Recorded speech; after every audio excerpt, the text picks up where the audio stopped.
তার প্রতিটা দ্বারে দ্বারে ভিক্ষা করে গুরু দক্ষিণা এনে দিয়েছে মা সরমার করে।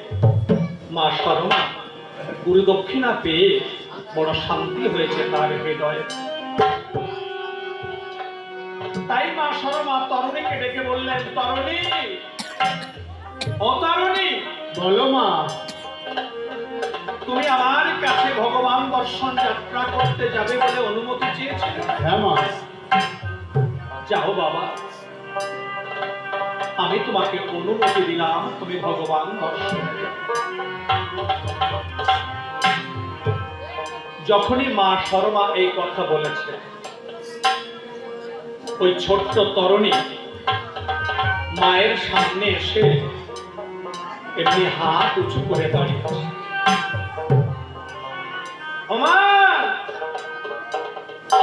কোন সন্তান যদি মায়ের সামনে এমনি ভাবে হাত উঁচু করে দাঁড়ায়, সে মায়ের কি কখনো বুঝতে বাকি থাকে? বাকি থাকে। মা সরমা বুঝতে পেরেছে যে আমার সন্তান আমার কোলে উঠতে চাইছে। তাই তরুণীকে মা সরমা কোলে করেছে। যখনই কোলে করেছে, ওই তরুণী মা সরমার এই বদনে শত শতবার চুম্বন খাচ্ছে।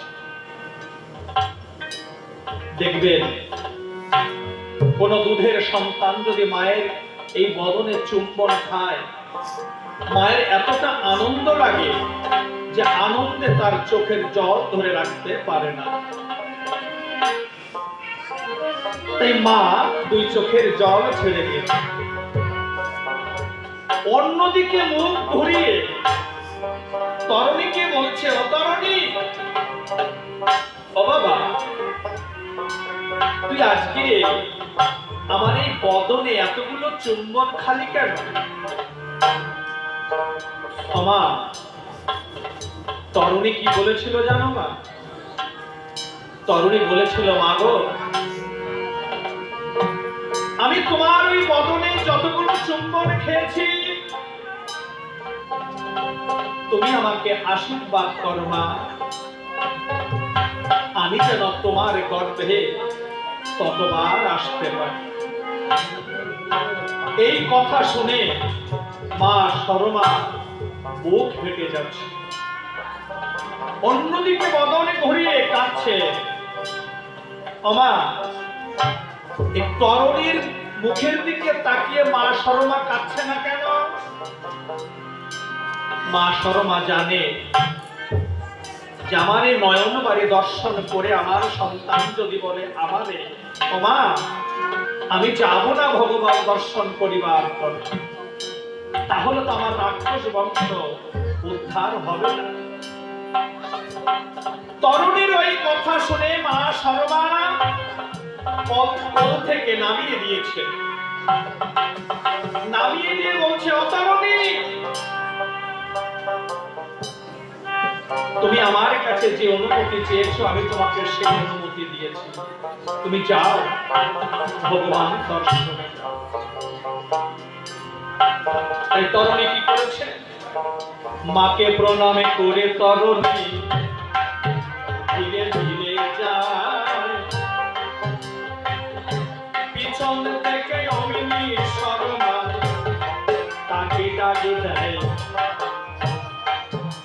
তরুণী ঘুরে দাঁড়িয়েছে। যখনই ঘুরে দাঁড়িয়েছে বলছো, মা, আমি তোমাকে প্রণাম করে ধীরে ধীরে যাত্রা করলাম ভগবান দর্শন করবার পর। আরো আসতে বাজাও। তা তুমি আমাকে পিছন থেকে ডাক দিলে কেন? আমাদের অমঙ্গল হবে না। মা সরমা বললেন, তরুণী, ও বাবা, আগের থেকে পিছে ভালো যদি ডাকে মায়, ভরার থেকে খালি ভালো যদি ভরতে যায়, হাসার থেকে কাঁদা ভালো যদি কাঁদে মায়। জীবন থেকে মরা ভালো যদি দেখা যায়। বাবা এই কথা সুরে তরণী বড় আনন্দ যে পায়, মার চরণে এসে তরণী প্রণাম জানায়। প্রণাম করে তরণী আমার ধীরে ধীরে যায়, পিছন থেকে অমনি মা সরমা তাকে ডাক দেয়।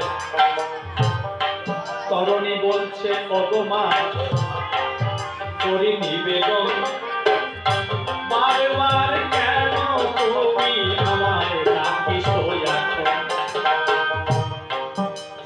মা সরমা বলেছিল তরুণীর, ও বাবা তোকে ডেকেছি কেন জানিস? তুই আমার কাছে যে অনুমতি চেয়েছিলি, ও বাবা আমি তোকে সেই অনুমতি দিয়েছি, কিন্তু তুই আমাকে কথা দিয়ে যা, আমি তোর কাছে যে কথা চাইব সেই কথা তুই আমাকে দান করবি। চোখের জলে ভেসে ভেসে তরণী বলে মার কাছে, যে কথা চাইবে তুমি মাগো আমি দেব তোমার কাছে। মা সরমা কি বলেছিল জানো না? ও তরণী, ও বাবা তুমি আমাকে কথা দাও, তোমার দেহে এক বিন্দু রক্ত থাকতে তুমি কখনো ফিরে আসবে না এই লঙ্কার মাঝে। তরণী ওই কথা শুনে দুই চোখের জল ছেড়ে মনে মনে ভাবছে, হায় হায় যে মাকে না দেখলে দুটো দিন আমি ঘরে থাকতে পারি না, আজকে সেই মা আমাকে বলছে যে তরণী আমাকে কথা দিয়ে যাও, তোমার দেহে এক বিন্দু রক্ত থাকতে তুমি এই লঙ্কায় ফিরে আসবে। তরণী বলছে মা তোমার এই ছোট্ট তরণী এই লঙ্কায় না আসলে তুমি যদি ভালো থাকো, তোমার এই ছোট্ট তরণী এই লঙ্কায় না আসলে যদি তুমি খুশি হও সুখী হও, আমি তোমাকে কথা দিলাম মা আমি আর কোনদিন লঙ্কায় ফিরে আসবো। মাকে প্রণাম করে তরণী করিল গমন, পিছন থেকে মা সরমা ডাকিল ও তরণী দাঁড়া বাবা। তরণী ঘুরে দাঁড়িয়েছে, যখনই ঘুরে দাঁড়িয়েছে মা সরমা তরণীকে এক এক করে দুটো প্রণাম জানিয়েছে। তরণী বলছে আমার এ তুমি কি করছো? আমি তোমার সন্তান, তোমার ছেলে, তুমি আমাকে ভক্তি করছো কেন? আমার পাপ হবে না? মা সরমা বলেছিল বাবারে আমি তোকে প্রণাম করছি না বাবা, প্রথম প্রণামটা জানাস প্রভুর পায়, আর দ্বিতীয় প্রণামটা জানাস রণাঙ্গন মাঝে গিয়ে যদি তোর পিতার সঙ্গে তোর দেখা হয়, এই অভাগের একটা প্রণাম জানাস তার নাম। এই কথা শুনে তরণী ভাবিছে হিয়ায় এ কেমন কথা আমার মা বলিছে আমায়। কাঁদতে কাঁদতে তরণী তখন করিল নমন, পিছন থেকে মা সরমা ডাকিল তরণীকে আবার ডাক দিয়েছে, অতরণী ও বাবা আর একটা কথা শুনে যাও, তুমি তো ভগবান দর্শন করতে যাবে, তবে যাওয়ার আগে অন্তঃপুরে যাবে, জেঠুমনির আশীর্বাদ নেবে। জেঠুমনির আশীর্বাদ নিয়ে তুমি তোমার বড় মার কাছে যাবে, বড় মার আশীর্বাদ নেবে। বড় মার আশীর্বাদ নিয়ে ওই দেখো অশোক কাননে অভাগী সীতা দেবী চোখের জল ফেলছে, ওই মা সীতার আশীর্বাদ নিয়ে তারপরে তুমি যুদ্ধে যাবে। এই কথা শুনে তরণী করিল গমন, অন্তঃপুরে গিয়ে তরণী তখন দিল দর্শন। জেঠুমনির কাছে গিয়ে তরণী বলছে করো জোরে, ও জেঠু আশীর্বাদে করো জেঠু হাত দিয়ে শিলে, দুহাত দিয়ে আশীর্বাদ করে দশাগম। দেখা মাত্র কৃপা করবে তোরে রাম নারায়ণ। জেঠুমনির আশীর্বাদ নিয়ে বড় মার কাছে যায়, নয়ন জলে ভেসে ভেসে বড় মা কি করে, ও মা ও বড় মা বলি তোমার ভাবে, একেবারে পরে পরে সন্তান জ্ঞানে তুমি আমার আশীর্বাদ করো মোরে। এই কথা শুনে বড় মা কাঁদিতে লাগিল, দুহাত দিয়ে বক্ষে জড়িয়ে ধরে বড় মা আশীর্বাদ দিল। অতরণী অতরণী সমবিয়া দেখা মাত্র কৃপা করবে তোরে রামে নারায়ণ। বড় মার আশীর্বাদ নিয়ে ধীরে ধীরে যায়, অশোক কাননে গিয়ে তরণী দর্শন দেয়। মা সীতার চরণে ধরে আখি জল ফেলে, ও মা জানো দেখা মাত্র কৃপা করে আমায় নামে বলে। আমার সবাই কিন্তু তরণীকে মস্তকে হাত দিয়ে হস্ত দিয়ে আশীর্বাদ করেছে, কিন্তু সীতা দেবী তরণীর মস্তকে হাত রাখলেন, বক্ষে জড়িয়া ধরি আশীর্বাদ দিল। দেখা মাত্র কৃপা করিবে তোরে রামে দিল জল। সীতা দেবী মাথায় হাত দিয়ে আশীর্বাদ কেন করলেন না? সীতা দেবী জানে আমি যদি আমার হস্ত দোকানে তরণীর মস্তকে রাখি, তাহলে এই মস্তক প্রভু নারায়ণ গ্রহণ করতে পারবেন। তাই তিনি বক্ষে জড়িয়ে ধরে তরণীকে আশীর্বাদ দিলেন। মা সীতাকে প্রণামে করে তরণী ধীরে ধীরে যায়, রণাঙ্গন মাঝে গিয়ে তরণী দর্শন। রণাঙ্গন মাঝে গিয়ে দেখে তরণী, ওই তরণী দেখিবারে পায় চারদিকে চারজন সৈন্য দাঁড়াইয়ে।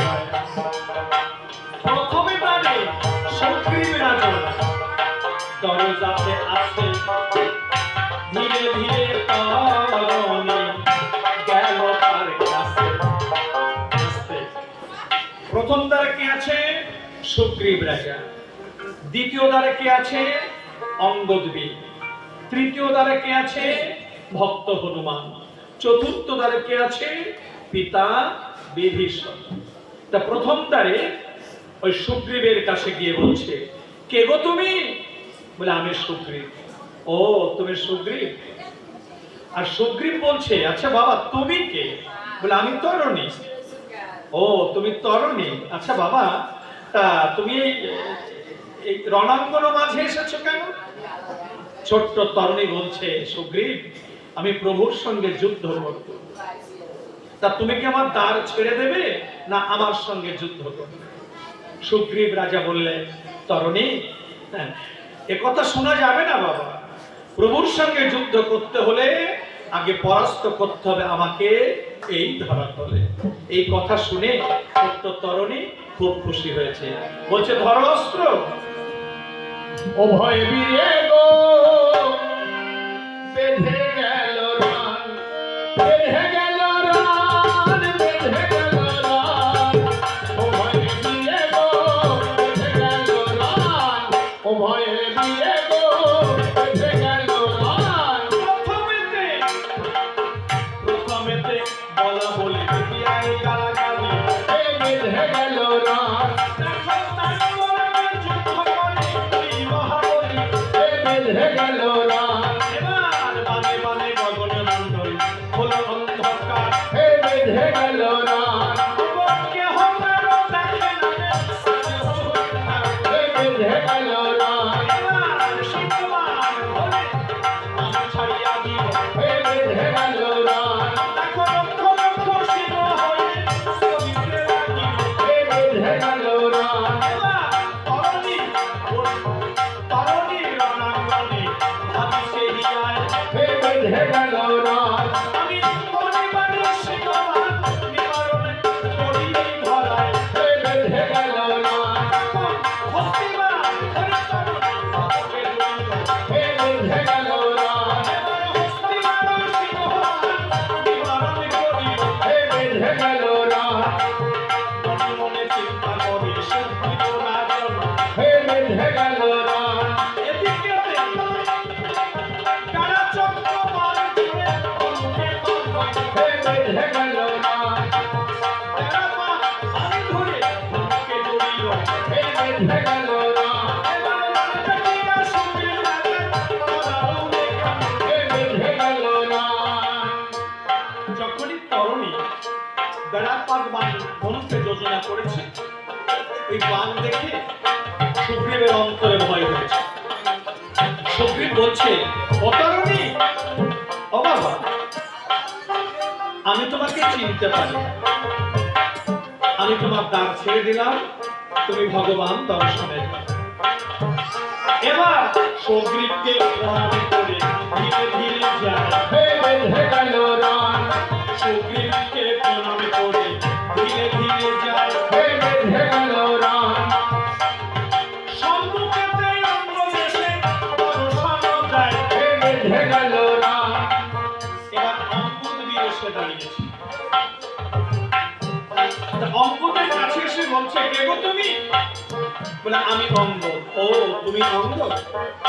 আচ্ছা অঙ্গদ, আমি তো প্রভুর সঙ্গে যুদ্ধ করব, তা তুমি কি আমার সঙ্গে যুদ্ধ করবে না আমার দ্বার ছেড়ে দেবে? অঙ্গদ সে একই কথা বললেন। কি বললেন? বললেন তরণী, ওই প্রভুর সঙ্গে যুদ্ধ করতে হলে আগে পরাস্ত করতে হবে আমাকে এই ধর। তরুণী বলল বেশ, তাহলে ধরাস্ত্র। বাঁচিয়া বাঁচিয়া অঙ্গ বেঁধে গেল রান, বেঁধে গেল রান, বেঁধে গেল রান, বেঁধে গেল রান। যখনই তরুণী পুনরায় বেড়াপাট বান্ধবকে যোজনা করেছে, অঙ্গদেবীর অন্তরে ভয় হয়েছে। অঙ্গদ বলছে, অন্তরণী, ও বাবা, আমি তোমাকে চিনতে পারিনি, আমি তোমার দ্বার ছেড়ে দিলাম, তুমি ভগবান দর্শনে যাও। এবার অঙ্গদেবকে প্রণাম করে করিল নমন। বেঁধে গেল রান, এবার অঙ্গদেবকে প্রণাম করে করিল নমন। বেঁধে গেল রান, সম্মুখেতে হস্তির বসে লোকার সব। বেঁধে গেল রান, এবার হনুমান এসে দাঁড়িয়েছে। তা হনুমান মনে মনে চিন্তা করছে, হায় হায়, এই যাবৎ কাল ধরে যারা এসেছে এই সমর প্রাঙ্গণ মাঝারে, কিন্তু এত ছোট কোনো মানুষ তো আসে, তাও আবার সাধু বেশি। হনুমান এসে জিজ্ঞাসা করছে, কে গো তুমি? তা তরুণী বলছে, আমার নাম আমি পরে বলবো, আগে তুমি বলো, তুমি কে? তা হনুমান বলছে, বাবা আমি হচ্ছি পবন নন্দন হনুমান, আমি রাম ভক্ত, প্রভুর ভক্ত। যখন হনুমান এই কথা বলেছে, তরুণী শুনে একটু খুশি হয়েছে। ওমা, এক ভক্ত যদি আর এক ভক্তের দর্শন পায়, সন্তর একটু খুশি হয় না? তারপরে তরুণী কি বলছে, ও তোমার নাম হনুমান? ও হনুমান, জানো মায়ের কোলে বসে না আমি তোমার কথা অনেক শুনেছি। আচ্ছা হনুমান, তা তুমি কি আমার দ্বার ছেড়ে দেবে না আমার সঙ্গে যুদ্ধ করবে? হনুমান বললেন, তরুণী ও বাবা, এ তুমি কেমন কথা বলছো? তুমিও যার ভক্ত, আমিও তার ভক্ত। তা ভক্ত হয়ে ভক্তের তার কখনো বন্ধ করে রাখতে পারি? পারি না। ও বাবা, আমি তোমাকে দ্বার ছেড়ে দেব। এবারে হনুমানকে প্রণাম করিল বাবা। বেঁধে গেল রাম, এবারে হনুমানকে প্রণাম করিল বাবা। বেঁধে গেল রাম, বেঁধে গেল রাম।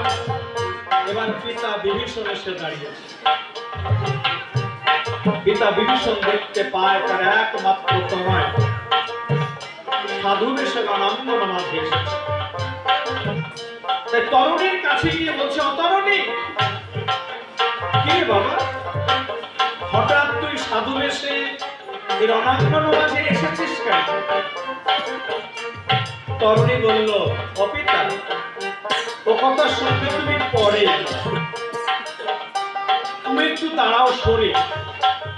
যখনই পিতা একটু দূরে সরে দাঁড়িয়েছে, পিতার চরণে এক এক করে দুটো প্রণাম জানিয়েছে। তা মিত্র বিভীষণ বলছে, ও তরুণী কি রে বাবা, আমাকে এক এক করে দুটো প্রণাম করলি কেন? তরুণী বলল, ও পিতা, প্রথম প্রণামটা হচ্ছে আমার, আমি তোমার সন্তান, তুমি আমার পিতা, তাই সন্তান হিসাবে একটা প্রণাম জানালাম তোমার রাঙা পায়। আর দ্বিতীয় প্রণামটা কার জানো? আমি যখন রণাঙ্গনে আসি, আমার মা অভাগী আমার কাছে একটা প্রণাম তোমার জন্য পাঠিয়ে দিয়েছে, আর পিছন থেকে ডেকে আমাকে বলেছিল, অতরুণী তোর পিতার সঙ্গে মনে হয় আমার আর কোনোদিন দেখা হবে। তা যুদ্ধক্ষেত্রে গিয়ে যদি তোর পিতার সঙ্গে দেখা হয়, একটা প্রণাম জানাস তার রাঙা পায়। ও পিতা, দ্বিতীয় প্রণামটা হচ্ছে আমার মায়ের। পিতা বিভীষণ বললেন, তা তো বুঝলাম, তুই রণাঙ্গনে এসেছিস কেন? ছোট্ট তরুণী বললেন, পিতা আমি প্রভুর সঙ্গে যুদ্ধ করব। যখনই এই কথা বলেছে, পিতা বিভীষণ এসে তরুণীকে বক্ষে জড়িয়ে ধরে বদনখানা চেপে ধরে বলছে, অতরুণী ওরে এ কথা বলিস না, তুই কি জানিস না এই লঙ্কা থেকে যারা যারা যায় রাম সামনে, আর তারা কখনো ফিরে আসে না এই লঙ্কার আসনে। বাবা তুই এখনো সময় আছে, তুই তোর মায়ের কাছে ফিরে যা। তরুণী বলল, পিতা আমার মায়ের কাছে ফিরে যাবার আমার মুখ নেই। কেন জানো? আমি যখন মাকে প্রণাম করে এই যুদ্ধক্ষেত্রে আসি, তখন আমার মা আমাকে বলে দিয়েছিল, তরুণী তোমার দেহে এক বিন্দু রক্ত থাকতে তুমি কখনো লঙ্কায় ফিরে আসবে। অপিতা আমি যে আমার মাকে কথা দিয়ে এসেছি, অতএব আমি লঙ্কায় ফিরে যেতে পারবো। এই যে পিতা বিভীষণ এবং ছোট্ট তরুণী কথোপকথন করছে, অদূরে দাঁড়িয়ে রাম নারায়ণ দেখে ছুটে এসেছে। ভগবান রামচন্দ্র ছুটে এসে বলছে, অমিত্র বিভীষণ, এই সাধু বেশে রণাঙ্গন মাঝে এসেছে কোনজন? এখানে তরণী সত্য কথা বললেন না, আবার মিথ্যা কথা বললেন। কি বললেন? বিভীষণ বললেন, প্রভু এ বালক হচ্ছে রাবণের ভ্রাতুষ্পুত্র, এর নাম হচ্ছে তরণী। যখন এই কথা বলেছে, ছোট্ট তরণী অহংকার ছেড়ে বলছে, ও প্রভু, হ্যাঁ আমার নাম তরণী, আমি রাবণের ভ্রাতুষ্পুত্র। ভগবান রামচন্দ্র বললেন, তরণী আচ্ছা বাবা, তুমি রণাঙ্গন মাঝে এসেছো কেন? ছোট্ট তরুণ একটু মুচকি হাসি দিয়ে, মৃদু হাসি দিয়ে বললেন, প্রভু গো, আমি তোমার সঙ্গে যুদ্ধ করব।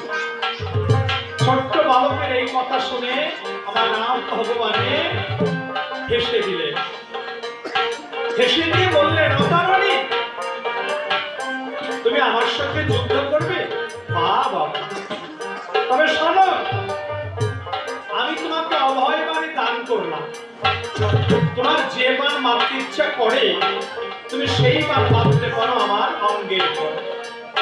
কিন্তু তরণী বললেন, বান আমি পরে মারব, তবে ছোট্ট তরণী তোমার রাতুল চরণে আমার একটা নিবেদন আছে। তরণী বললেন, বানরে বংশে জন্ম লইয়া রাক্ষস বংশে জন্ম লইয়া তোমার সিবি নাই, তোমার সিবি নাই, ওই রাক্ষস বংশে জন্ম লইয়া তোমায় পুষি নাই। ভগবান রামচন্দ্র বললেন, ও তরুণী, এটা হচ্ছে যুদ্ধক্ষেত্র, এখানে আকুতি মিনতি চলে না বাবা। আমি তোমাকে অভয় বাণী দান করেছি, তোমার যে বার মারতে ইচ্ছা করে তুমি সেই বার মারতে পারো আমার অঙ্গের পর। যখনই প্রভু নারায়ণ এই কথা বলেছে, তখন তরুণী কি করেছে? গদাবাণ ধরে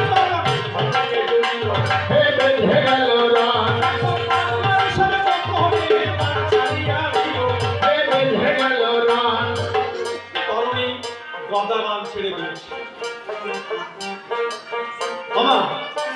এই গদাবাণকে যদি নিবারণ করতে হয় তাহলে গদাবাণী লাগে। এর কারণ কি জানো? যেমন এই যে বৌদি এসে বসেছে, বিধিকা বৌদি, উনি হচ্ছে মুথা কৃষ্ণ ভক্ত। একটা কৃষ্ণ ভক্তের সঙ্গে যদি আর একটা কৃষ্ণ ভক্তের রাস্তায় দেখা হয়, কি বলবে? জয় নিতাই গৌর হরি বল, তাই কই না? এই পাশের ভক্ত তো জয় নিতাই কইল, ওই পাশ থেকে যে ভক্ত আসছে সে কি করে? সে তো হরে কৃষ্ণ, তাই না? রাধে রাধে, তাই কবে না? এখন যদি রাধে রাধে না কয়ে যদি জয় হরি, ভালো শোনা যায়, ভালো শোনা যায়, তাই না? অতএব যে যেমন ভক্ত তার সঙ্গে তেমনি ভাবে কথোপকথন করতে হবে, তাই না? তরুণী গদাবাণ ছেড়ে দিয়েছে, প্রভু রামচন্দ্র গদাবাণ ছেড়ে দিয়েছে। বাবা, দুই মান একত্রিত হয়ে গগনে উঠিল। দেখো গগনে উঠিয়া দুই মান মিলন হইল। এবার মিলন হয়ে গদাবাণ ভাইয়া আসিল। এবার প্রভুর পক্ষে গদাবাণ এসে পড়িল। এই যে দুই বার তরুণী গদাবাণ আর প্রভু রামচন্দ্রের গদাবাণ একসঙ্গে মিলিত হয়ে প্রভুর বক্ষে এসে পড়েছে।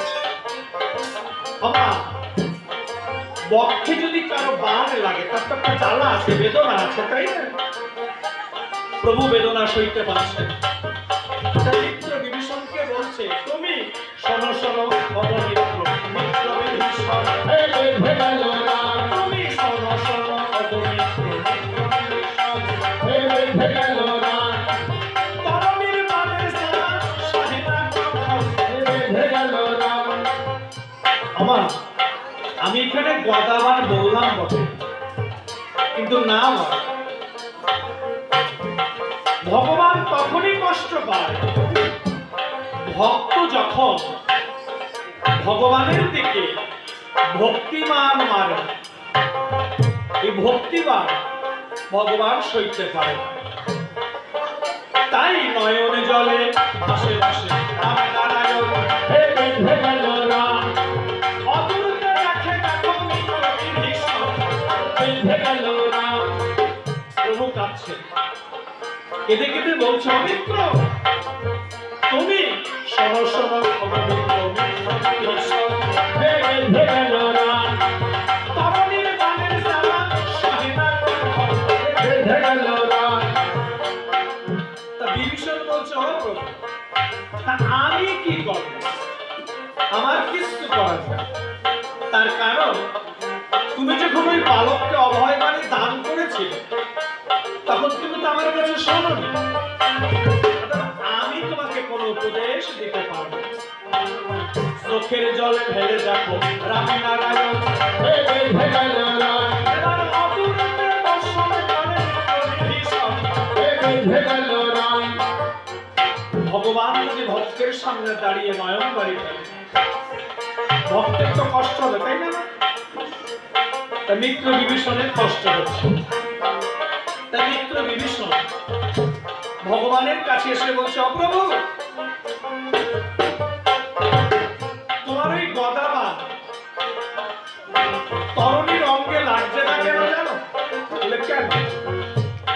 বলে, তুমি যে মুখে বলছো যে আমার হতে আমার নাম বল।